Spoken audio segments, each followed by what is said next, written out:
So this is Tim Evans with Crack Eraser, and I just wanted to film this a little bit. This 2010 Mercedes C300. We've actually fixed the first one, he said, when it was almost brand new. Was that this crack, yes, you know, or this one? So this crack is literally 10 years old. You can see it a little bit, it's opened up a teeny bit right there, but not bad out there. This part still, you can't even hardly see it. A lot of times we're fighting a little contamination. And then I fixed another one over here. How long ago was that, you know? I don't remember that one. Yeah, that one's holding up great.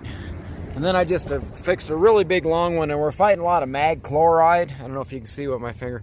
We're fighting a lot of mag chloride or the brine. So, you know, some of these cracks I'm seeing's got contamination in them, which makes them show a little more, but I bet it'll hold just fine. Anyway, we've literally kept this windshield. It's the original Mercedes windshield since 2010. I don't know where the Mercedes logo is. Yeah, there it is.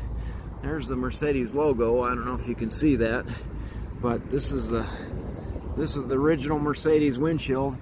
You know, so this is, again, for the people that say long crack repair doesn't work. It absolutely does. So I'll let you actually film me a little bit if you want me to hold the camera. So this is Tim with Crack Eraser. You can probably see me better now. If you need any more information, go to crackeraser.com. I'm Tim Evans. Thank you. Awesome. Appreciate it.